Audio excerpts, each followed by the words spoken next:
Clause 4.3 of ISO 27001 centers on one of the most decisive elements of an information security management system, defining its scope. Scope determines the exact boundaries of the ISMS, what is included, what is excluded, and why. Without a clear and defensible scope, even the most well-constructed security program can collapse under ambiguity or audit scrutiny. The purpose of this clause is to ensure that the ISMS applies to the parts of the organization that genuinely influence information security, while avoiding unnecessary complexity or overreach. A well-defined scope prevents confusion during audits, sets clear expectations for stakeholders, and ensures that all security responsibilities fall within an understandable framework. It is, in essence, the blueprint for what the ISMS will protect and manage. Several key factors influence how an organization defines its scope. The nature of business activities is the most obvious. What the organization does shapes what it must protect. A company offering software as a service will focus on cloud infrastructure and data handling. A hospital will emphasize patient records and clinical systems. Regulatory and contractual obligations further shape the boundaries, as certain laws or agreements require specific systems or functions to be included in the ISMS. Critical assets, those whose compromise would cause significant harm, are another determining factor. Geography also matters. A multinational firm may need to define scope by region, especially if operations span multiple jurisdictions with differing laws. Finally, technological considerations, such as the use of outsourced platforms or hybrid IT environments, can define where ISMS control begins and ends. Clause 4.3 also introduces the concept of inclusion versus exclusion, one of the most scrutinized areas during audits. Organizations may choose to exclude certain functions, departments, or facilities from their ISMS, but such exclusions must be justified in writing. Any exclusion that undermines the system's overall credibility is unacceptable. For example, excluding a data center that hosts sensitive information would likely result in an audit nonconformity. The ISMS must encompass all applicable information assets and processes necessary to support its objectives.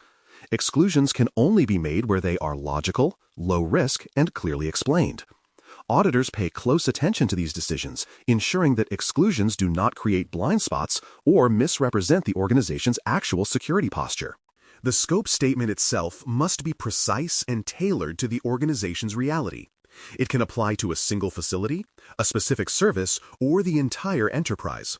For example, one company might limit scope to its corporate headquarters and associated data centers, while another might define it around a cloud-based platform serving global customers. A manufacturer might choose to include production floor systems within scope due to operational dependencies, while a consulting firm may focus primarily on client information and remote work infrastructure. Each of these examples demonstrates that the scope should reflect where the organization's most significant information assets reside and where control can be effectively applied.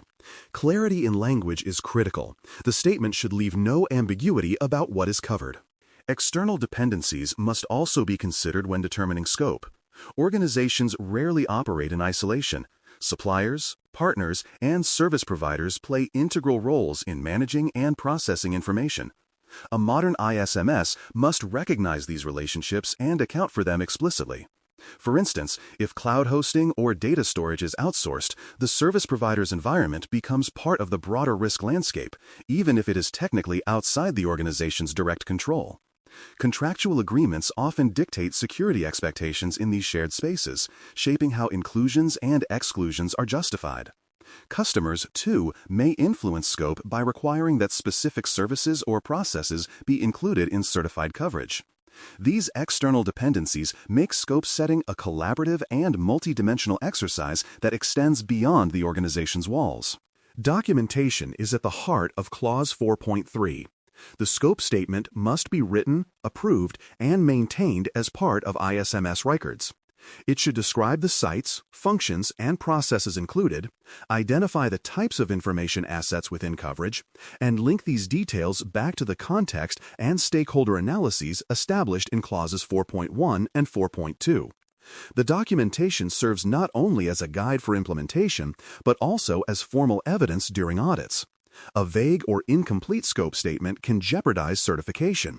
Therefore, organizations are encouraged to write their scope in clear, auditable terms, free from technical jargon but rich in precision. It should articulate exactly where ISMS authority begins and ends, leaving no doubt about the system's boundaries. Just as context and risk evolve, so too must scope. Clause 4.3 treats scope as dynamic, requiring periodic reassessment to ensure ongoing relevance.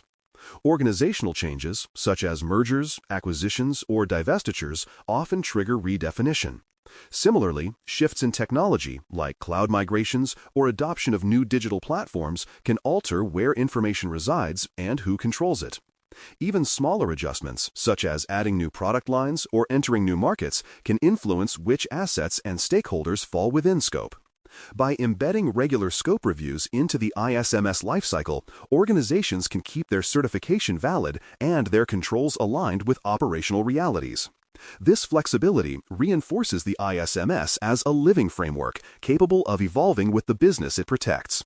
For more cyber-related content and books, please check out cyberauthor.me. Also, there are other prepcasts on cybersecurity and more at baremetalcyber.com. Auditors view Clause 4.3 as a cornerstone of ISO 27001 compliance because the IMS scope determines what will be examined, tested, and verified. During audits, they look for precision in the wording of the scope statement, ensuring there is no ambiguity about which areas, systems, or locations are included. They expect to see documented rationale for inclusions and exclusions, supported by evidence that aligns with the organization's risk assessment and business operations. Auditors also verify that the IMS scope corresponds to reality. If a department or technology is described as in scope, there must be tangible proof of implemented controls, ongoing monitoring, and maintained documentation. Conversely, if something is excluded, the justification must be clear and credible. A well-defined scope communicates discipline, whereas an imprecise one raises red flags that the organization may not fully understand its own environment. Organizations frequently stumble in defining scope, and the pitfalls are both practical and conceptual. One of the most common mistakes is defining an overly narrow scope that excludes essential systems or functions, leaving significant gaps in coverage. This approach might simplify certification initially, but often backfires when incidents occur outside the declared boundaries. Another mistake is using vague or abstract descriptions, such as all company IT systems, without specifying which assets, processes, or locations that includes. Such ambiguity makes auditing difficult and weakens stakeholder confidence. Scope misalignment is also frequent, where the documented boundaries do not match how the business actually operates. Finally, many organizations neglect to consider third-party dependencies, assuming outsourced operations fall outside the ISMS. In reality, service providers often represent the greatest area of shared risk, and ignoring them undermines the system's credibility. Defining an effective scope begins with inclusivity and collaboration. The process should involve cross-functional stakeholders, early executives, IT managers, compliance officers, HR leaders, and operational heads all bring perspectives that shape where security responsibilities truly lie. Aligning scope with the organization's strategic priorities ensures that information security supports business objectives rather than existing as a parallel concern. Decisions about inclusions and exclusions must be documented with transparent rationale linking back to risk appetite and regulatory obligations. Once defined, the scope should not be static. It must be reviewed at least annually or whenever significant change occurs, such as adopting new technology, entering new markets, or restructuring operations. Regular review keeps the ISMS synchronized with the evolving organization and prevents outdated assumptions from eroding its effectiveness. Understanding the relationship between ISMS scope and certification boundaries is essential for maintaining credibility. Certification applies only to the scope defined in the organization's official statement. If a company limits scope to a single business unit, the certificate cannot be interpreted as covering the entire enterprise. Exclusions or narrow definitions may raise questions among customers or regulators about whether all critical assets are adequately protected. During certification audits, auditors rigorously test whether claims made in the scope statement are supported by evidence, both operational and documentary. Clear and honest scoping builds external trust. Vague or misleading scope definitions can damage reputation and invite skepticism. Organizations that align their certification boundaries transparently with operational realities earn stronger credibility in both audits and client relationships. The application of Clause 4.3 becomes clearer when examined through practical case examples. A multinational corporation, for instance, may define its scope around its regional headquarters and core shared services, deliberately excluding smaller satellite offices that operate under separate governance. This decision might be justified if those offices do not process sensitive data. A cloud service provider, on the other hand, might limit scope specifically to its service delivery environment, covering the infrastructure, data centers, and applications that directly support customers, while excluding internal HR or finance systems that do not influence client-facing security.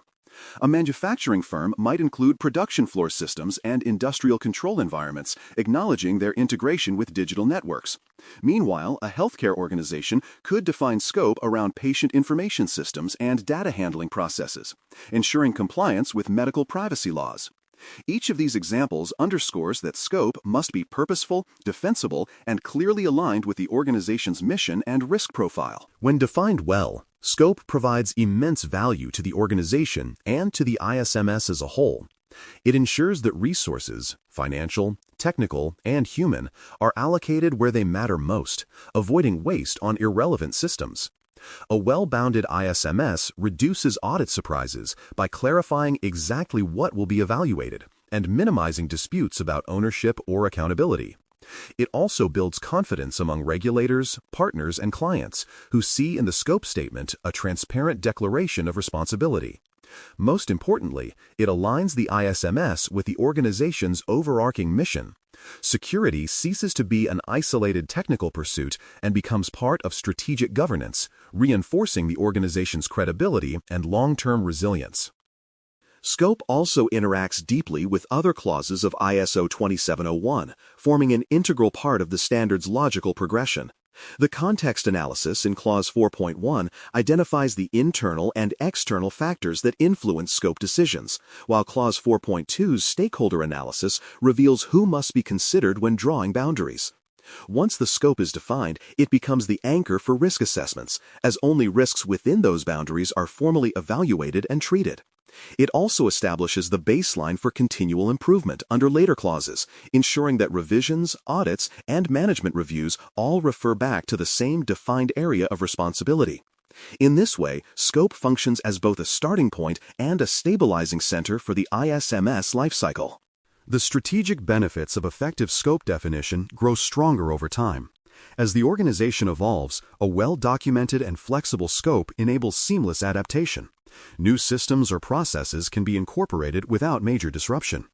Clear scoping supports trust throughout the supply chain, assuring partners that security controls extend to relevant dependencies.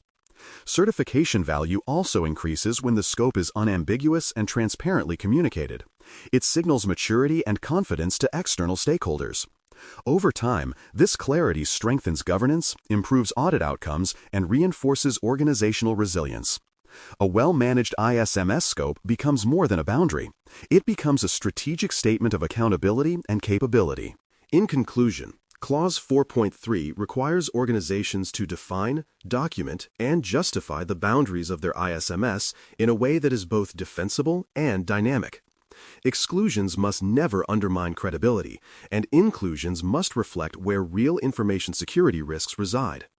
A thoughtfully crafted scope connects leadership intent, operational reality, and compliance expectations into a unified vision of protection. It sets the foundation for Clause 4.4, where the organization moves from defining boundaries to building and managing the processes that make its ISMS function as a living, evolving system.